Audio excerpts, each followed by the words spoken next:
Okay.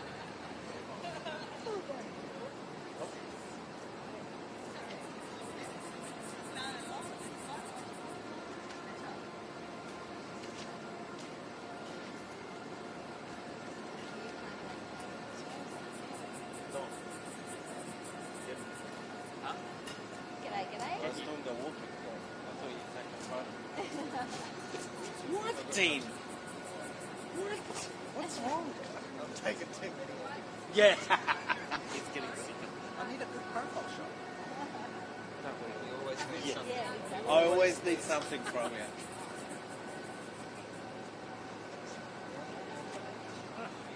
Hey? Said it's just want. Yes, we want all of you, Dean. Can't get enough of you.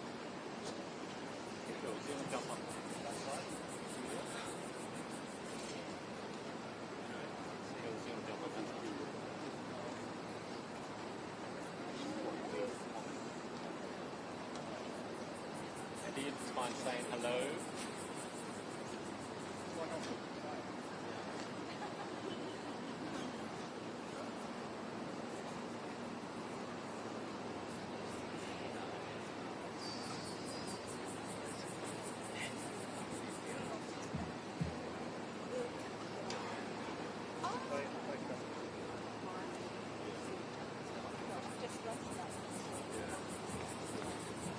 Check, check.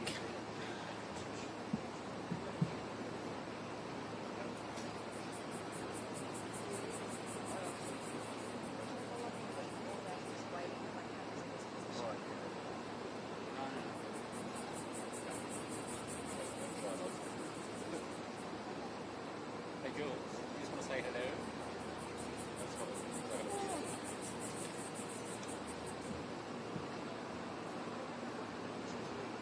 I've got a position.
Victoria, is that one yours? Yeah. I'm just going to clip it to the bottom. You can use me as a stand-in as you are.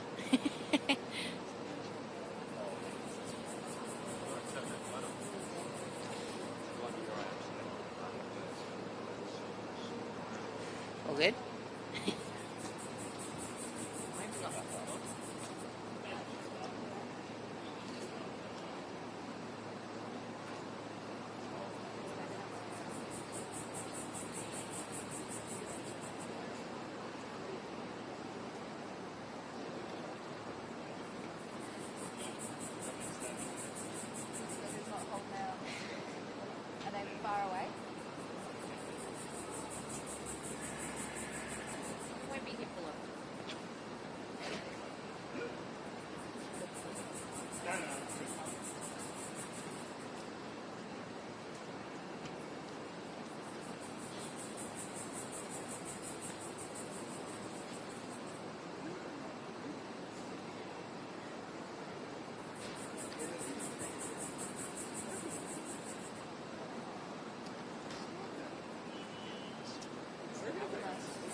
We're not covering it.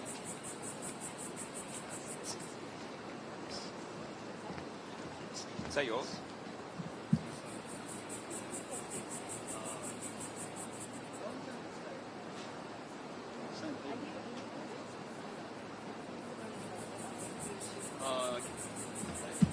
Fill gaps.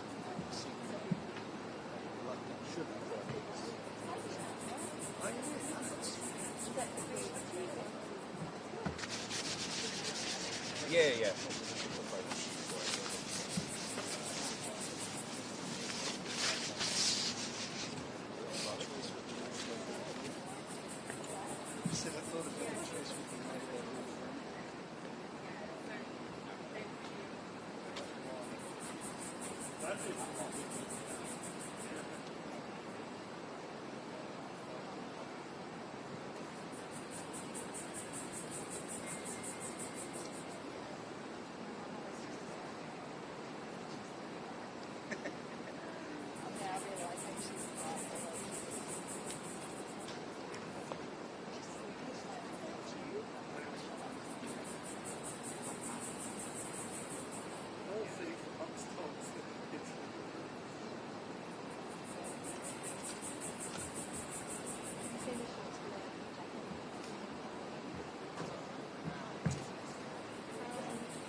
Yeah.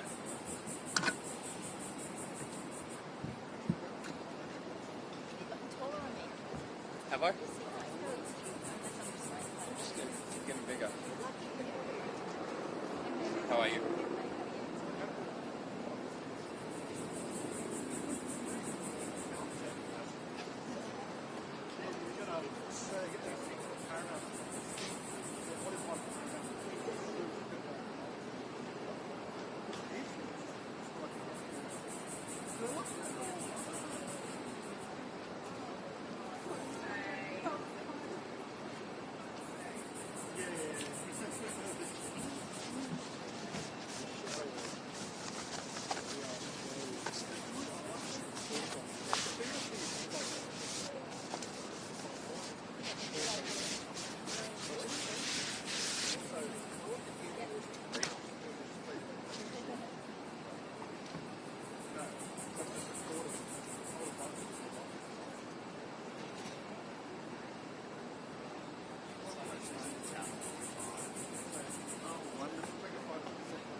Coming in now.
Appreciate you all being here this morning.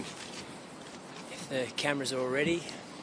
I'm joined with the Police Minister, Yasmin Catley, as well as Stephen and Sarah from the Alana and Madeline Foundation to speak about legislative changes the government's introducing into the Parliament in what is effectively an emergency session in order to pass much-needed legislative change in New South Wales to keep the people of this state safe and to take decisive action in the wake of that terrible terrorist incident last Sunday.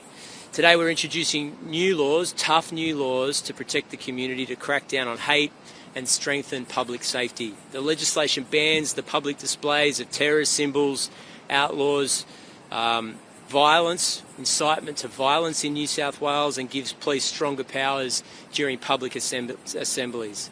It also delivers the toughest firearm reforms in the country. It does restrict access to high-risk weapons, strengthening licence, storage and oversight regimes in the state. I know that this legislative change will be met with opposition both on the floor of Parliament and in the community.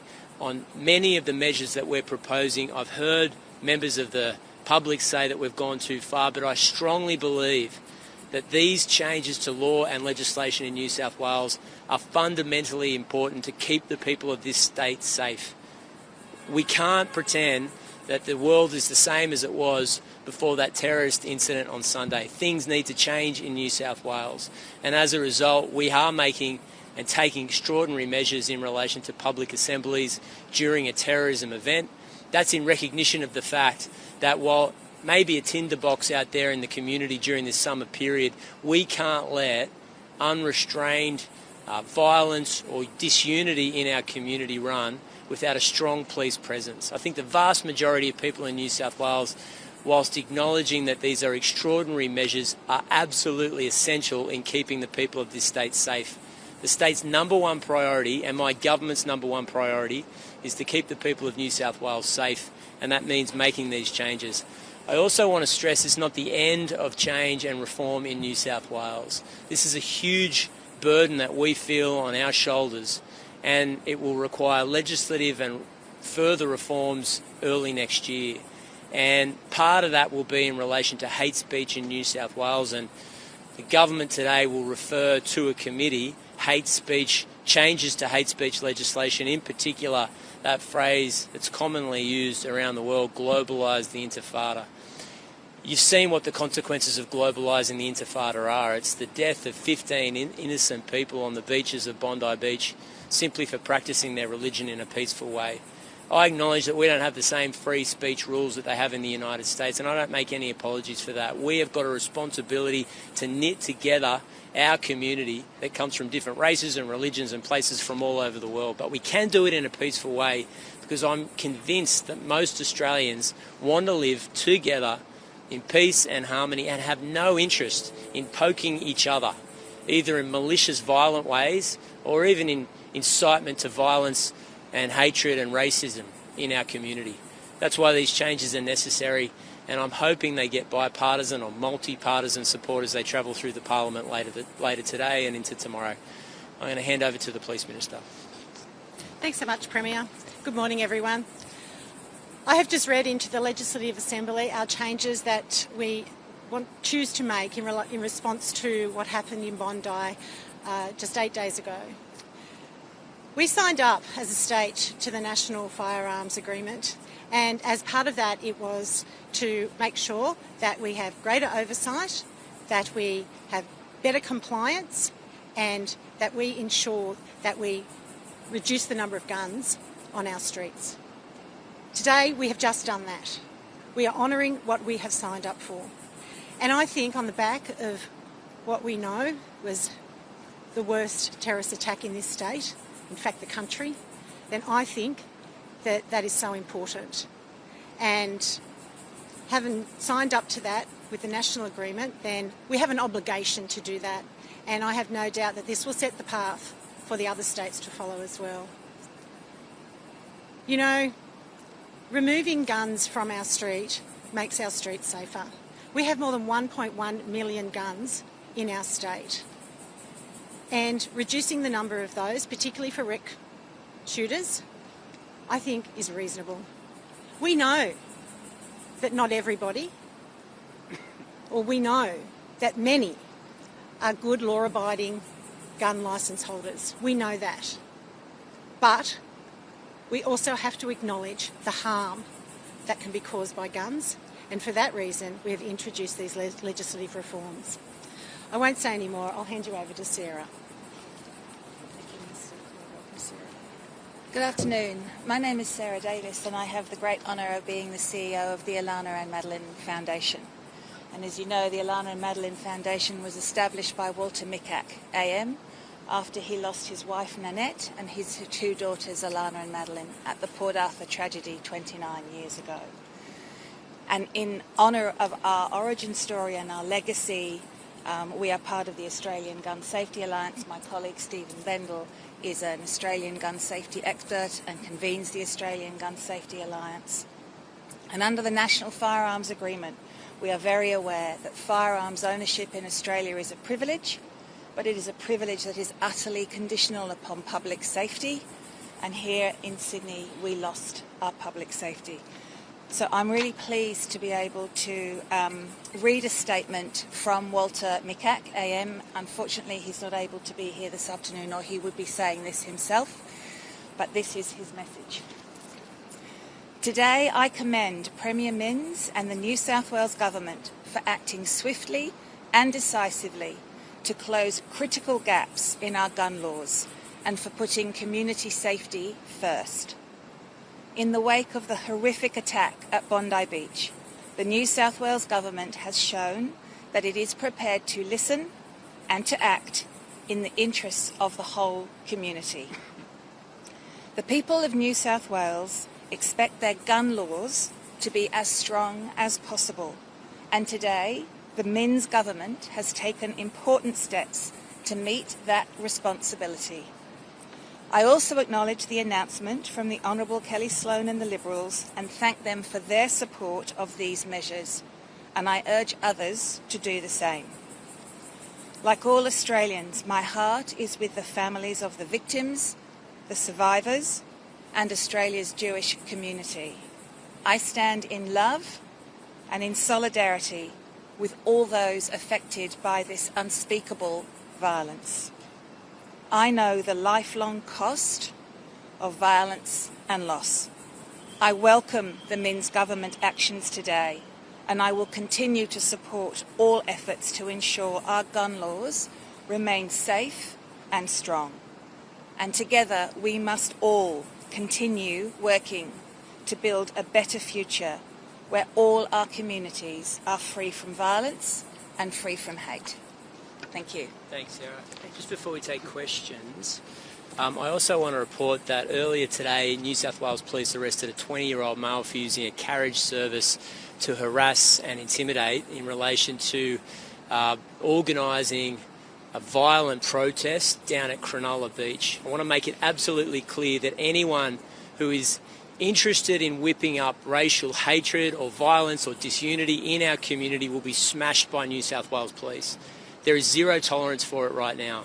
We know temperatures are high. We understand that our community in some cases are a combustible situation, and we will not tolerate anyone trying to incite via the internet or Facebook or social media posts and attempt to bring our communities together in violence. We cannot allow that to happen. I just urge people to listen to the message from the rabbis at last night's memorial event, where they said hate can't beat hate, and this is an opportunity for us to come together. Now, police are on a hair trigger when it comes to this kind of racism and hatred directed against anybody. And racism directed against anybody in our community is in effect directed against everybody, because we're all going to suffer as a result of it. So don't do it. If you know a kid, a family member, a member of the community that's inclined to jump on the internet and start spewing this racial hatred, understand, or make them understand, that they'll be met with the full force of the law. We can't tolerate it, and we definitely won't after the tragic events of last Sunday. Happy to take questions. Premier, the 3-year time frame for Sajid Akron to receive his gun licence has been described as inexplicable by people in the industry. It took them a month in 2015 to get it. It took them 3 years in 2020 to get it. What's your understanding of that length of time? Why was it that gap? Was the investigation done by ASIO? Was he rejected and subsequently killed it? What's your understanding? Look, Lockie, I'm just not in a position to speculate about it. I understand there's genuine interest in the question. I know people want to get to the bottom of it. It's one of the reasons why we want a comprehensive, independent Royal Commission to understand these circumstances. And I'd hate to be in a situation where I could give you preliminary information that proves to be incorrect. We've got a responsibility to get as much information as we can to all of you and to the public, but we want to make sure it's accurate, and there are still things we don't know. Have you or your government, though, Premier, asked for details on that 3-year gap? We've been briefed on that aspect and all aspects of the person in custody and the perpetrator who's been killed, but I'm not trying to be coy. I know the reason you're asking the question. I just want to make sure that anything we give you, particularly in relation to these two individuals, these two perpetrators, is 100% accurate.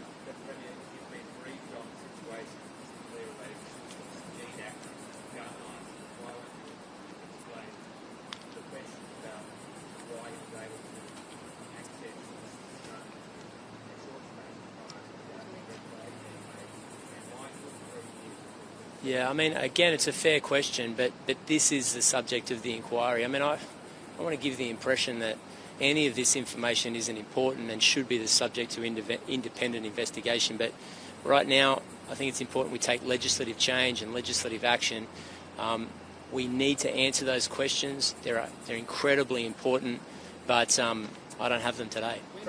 Paul.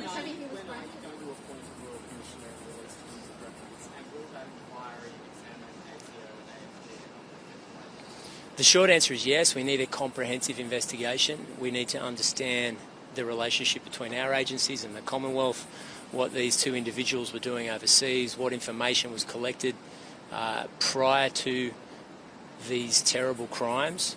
So the short answer is yes. In terms of drafting the terms of reference, I need to speak to the Jewish community, our legal experts, and also start to identify who'd be best placed to conduct that Royal Commission. Right now, we want to get these bills through Parliament. That's our immediate focus, but those discussions are not far away. In fact, they're happening in tandem with Parliament. No, I think it needs to include that. It needs to include the kindling, the fire that spread, that saw so many people being killed. I don't think that it would be... It clearly needs to examine closely the inputs that led to this anti-Semitic act of hate. We know from the information that's already been gleaned that the people who were targeted were at a Jewish religious event down on the beach, just celebrating peacefully their religion on the first day of Hanukkah. What happened in the lead up to that? It's my strong belief that anti-Semitism, racism more generally, starts with words and then it becomes action. So absent an investigation into anti-Semitism, it's not going to make sense. It's not going to be a big piece of the jigsaw puzzle that we need to put together. Yes.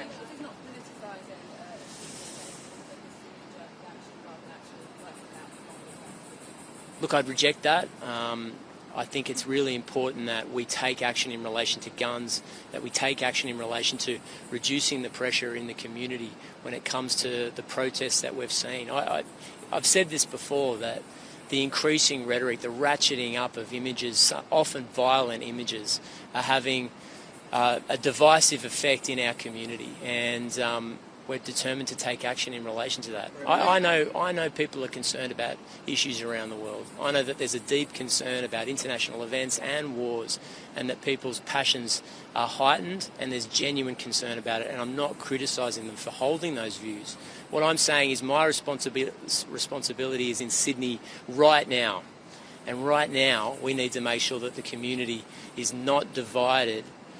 We do our best, our level best at uniting us. Premier Athlon was granted a gun licence.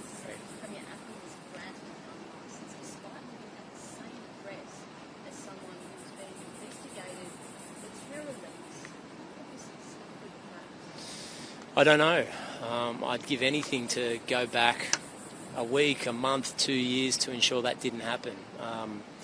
But we need to make sure that we take steps so that it never happens again. Premier, can we just get your Yes. reaction to politicians splitting on this deal with the National voting against this on the gun reforms? What's your reaction to that? Is that disappointing to you? Look, I'd prefer every party support the bill, and that we get as much support as possible to show a united front. But I have to give credit to the opposition. I mean, they've worked very hard at making as much of these changes as bipartisan as possible. So I'm not going to criticise anyone. We're going to introduce the bill. We've done it in good faith. We think it's absolutely crucial in terms of keeping the community safe. We're hopeful for support, but the time for knocking each other politically, well, that can wait. Right now, we need to focus on practical changes to make the community safe. Please, in your own words, explain the word intifada.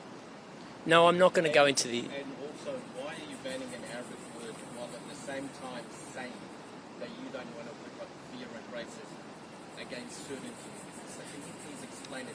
If it's going to be banned, then people need to know what it means. Yeah, look, I think we understand the meaning of it. The two intifadas in those territories were an uprising, a violent uprising. The circumstances relating to it are specific to the Middle East. I completely acknowledge and accept that. Its use in common parlance, in demonstrations both here and around the world, are a call to a global intifada. I mean, that's what it means. Not in the Middle East, not in Israel or Gaza, but here in Sydney, in our streets. No, sorry, I think I'm entitled to get an answer out.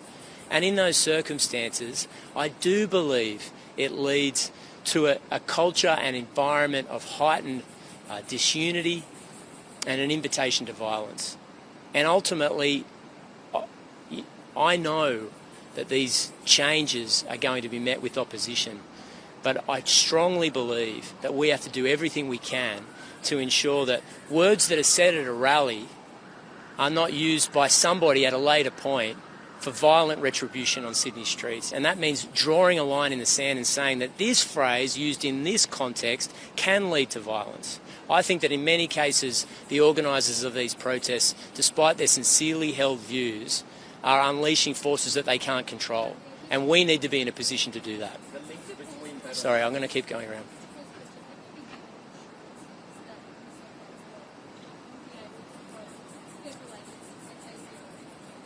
Well, we've been offered cooperation from the Commonwealth, but the specifics of it we haven't gone through. But, I mean, you shouldn't take that to believe or have your view that my sense is that we're not going to get cooperation. I think we will.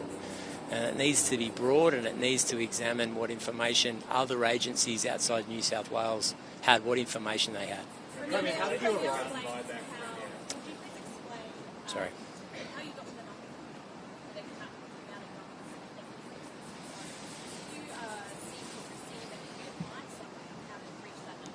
Yeah, I mean, obviously we drew heavily from Western Australia's leading reforms in relation to the number or the quantity of firearms. They settled on 5, so we knew it would be in that ballpark. We then had consultation with farmers, the agricultural sector, sporting shooters clubs, sporting shooter organisations, and we felt that that number could be wound down 1 more. And that's how we came to the conclusion. Now, it's not going to be perfect. I acknowledge that. The idea of getting to 0 guns in our community is one that we can't get to. There's going to be people that need them for legitimate purposes, that sporting shooters or use it for other recreation, but we can make a major step in dramatically reducing the number of firearms in our community. And as you can see from the Alana and Madeline Foundation, they're supporting this. It'll make a big difference in New South Wales. We're the country's biggest state. We're now going to have the toughest gun laws if we get this bill passed, and I think it's hugely important for New South Wales. And there's been concern about recreational hunters keeping guns in the suburbs of Sydney. There are huge numbers of guns stored. Why haven't you moved to try and restrict recreational hunting licences in Sydney? Well, we have. I mean, it may not... Obviously, the number and quantity of guns have been restricted. There's also been restrictions in relation to NCAT appeals. So for those watching at home, that is if the police commissioner or the authorities decide that someone's unsafe and shouldn't have a gun licence. We're now seeing a situation where that determination is being flipped via administrative decision, via an administrative decision, and the guns are kept by the licence holder. Well, we're going to extinguish that appeal mechanism, which means that we can collect more information from federal agencies, including ASIO, without divulging that information on the floor of an open court, if you like. So there are many changes. It's not just in relation to the quantity of guns, although that's changing as well. Premier, have you arrived at the 10 firearms limit for farmers? Because the Farmers Association says that's unworkable, that they actually need more firearms where the managers local farms. Yeah, I know. Well, I mean, they want more. They want a lot more. But we recognise there's a difference between a recreational hunter and someone that needs it for pest control on their farms, and we've made a distinction. Ultimately, we have to make a decision. What's the number? They wanted a lot more than 10. We believe that's reasonable. James and then Paul.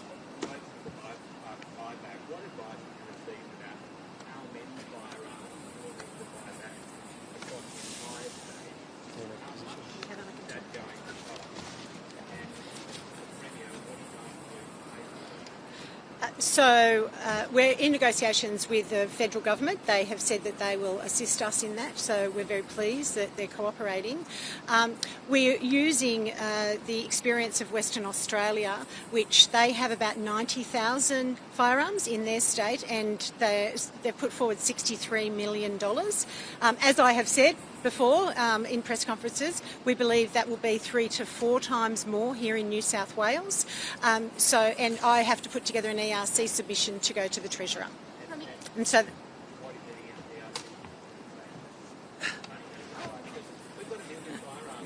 yeah. Yeah. Well, we need to work that out, James, to be fair.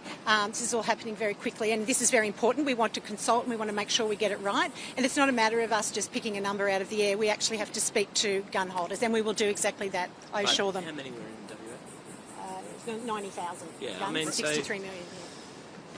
Yeah. We've allocated money for it, more than $150 million. We've got matching 50-50 funds from the Commonwealth. So we've got a pool of at least $300 million available as of tomorrow for that buyback. And the numbers that we've arrived on, and I freely accept this has been done quickly, but we're putting these changes to the law in place very quickly, but we believe we've got enough money in place to execute that buyback. Premier, why should Jewish Australians who live outside New South Wales be relying on an inquiry of this state to work out whether the federal government has done enough to keep them safe? And do you agree with Ed Cusick, Mike Freelander and Robert French, who have all said that a federal inquiry will work together?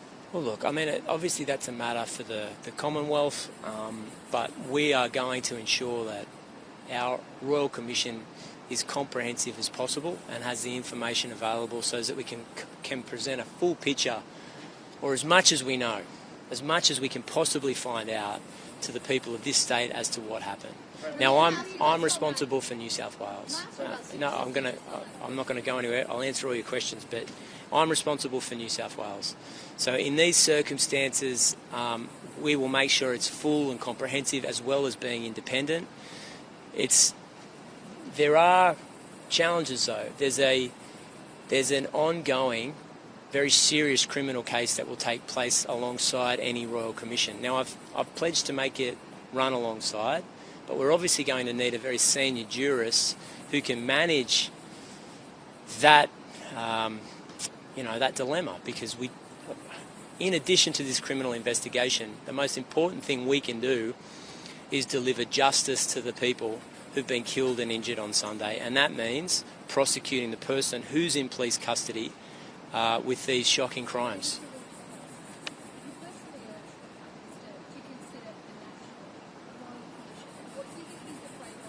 Look, I mean, my conversations with the Prime Minister are about the future. I mean, the things that we can learn from the past are the things to ensure it doesn't happen again. And I have to say that the federal government's changes to hate speech and hate preachers are wide and incredibly important for New South Wales and Australia. There are big changes coming as a result of that federal legislation. We're going to work with the Commonwealth in relation to those changes. They're going to make a big difference. And what it will mean is that for those that put hate in people's hearts in parts of New South Wales or anywhere across the country, we need to make sure that we are confronting them and closing them down. Because if it happens in the public, if anti-Semitism happens in the public and we can identify it and we can call it out, and if they've broken the law, we can charge them with crimes, we also have to make sure we're confronting anti-Semitism and hate speech where we can't see it, behind closed doors. And the PM's announcement in relation to hate speech and hate preachers is very important for our country, and one that we will be getting behind 100% to confront that kind of evil right throughout our state. It needs to be confronted. Just to clarify your earlier comments, Premier. I'll come back to Serena. Premier, you said, just to clarify your earlier comments, so you have been briefed on the 3-year gap. You did say you don't want to share the information here on that briefing because you're worried about maybe saying it incorrectly or getting it wrong. What does that mean? Lockie, I understand. Fair enough. A little second tranche. Okay. What you learned in that briefing regarding that 3-year gap, did that help with the formulation of the gun reform you're now trying to pass today? Mate, I've just got a lot on my plate at the moment. We're trying to get this bill through. They're big legislative changes. I understand your question. I just don't want to give out incorrect information at the moment. I understand the interest in the gun licences. I can promise you it's important we get to the bottom of it, but I just can't provide you an update today. Serena.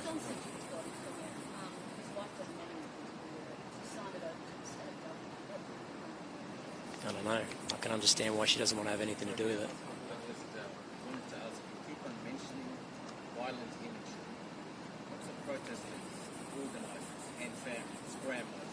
And you spoke about this when it was the March for Humanity across the Harbour Bridge. Yeah. You said you saw hundreds of thousands of Sydney-siders, disabled, whatnot, of all ages and backgrounds going out. What is the violent imagery you're referring to? And how can it be in their midst if they're feeling safe? Well, I mean, the violent imagery that I'm referring to is stuff that I see in Hyde Park. It has consequences in our community. Well, I'm not going to go into the ins and outs of it, but it does have an impact. It does coarsen our conversations here. It can put hate in people's hearts. I mean, we need to have a comprehensive investigation to understand the circumstances, but people shouldn't believe that it's consequence-free. If you do jump on the back of a lorry in Hyde Park and make an inflammatory speech, you don't know what you're unleashing in our community. And I think I said earlier, we don't have the same free speech laws that they have in the United States, but that's the case. It's for a very good reason. It's to protect our community. I understand freedom of speech laws are very important. Of course they are. But you should also have the freedom to enjoy a city free from intimidation and violence, from racism, from people yelling at you in the street. It's a big challenge ahead of us. I don't have all the answers, and the legislative changes that we're proposing today are not the full suite of measures. But that's the challenge. I mean, we can identify what the problem is, and then we have to take steps to confront it. The last one. Well, look, passions are inflamed. I mean, the community is burying its dead. And I just want to make the point that I've been confronted by families who've said to me, we want answers, and have been incredibly angry with me and my colleagues about what happened on Sunday, and I understand it. They've got every right to tell me exactly what they need and what they want, what they demand from the government. They want answers as to what happened. And, we've got to take it on the chin as political leaders. That's our job. I will say that our responsibility now is for tomorrow. And I can promise the public, the people of New South Wales, that we will work with the Commonwealth Government on making changes that we believe will make Australia safe and New South Wales safe. I think, as I said earlier in the press conference, it hasn't got a lot of media coverage, but the PM's changes to hate preachers in our community will make a big difference. And it'll be a sea change for us because for the first time, there's an acknowledgement from me, from everybody, that we can't let preachers of hate unleash demons in our community that we can't control. Mr. All right. Prime Minister failed. Premier, All right, last one. Yes. Premier, Palestine Action Group has said there is no line between their protests and what happened with the perpetrators at Bondi. Yep. So why are we having such strict laws that they say can restrict even the Invasion Day protest on the 26th of January? Look, Anne, they're entitled to their view, but I don't have to take it as, sacrosanct here. I mean, I don't agree with them. Ultimately, as I've said a number of times, I think in some cases, ratcheting up the pressure, ratcheting up the rhetoric and the language can unleash forces that you can't control. And it's not necessarily their job to control it, but it is mine. It is my responsibility because we can't have a repeat of what happened on Sunday or any variation of it. Things are tense at the moment. It's obviously a tinderbox, but we're going to take steps to ensure that we're reducing the pressure in the community, that kind of division, everything from arresting someone that's trying to organise a vigilante rally in Cronulla to ensuring that we're changing the gun laws in New South Wales to keep the community safe, and we've got to keep going. Thanks, everybody.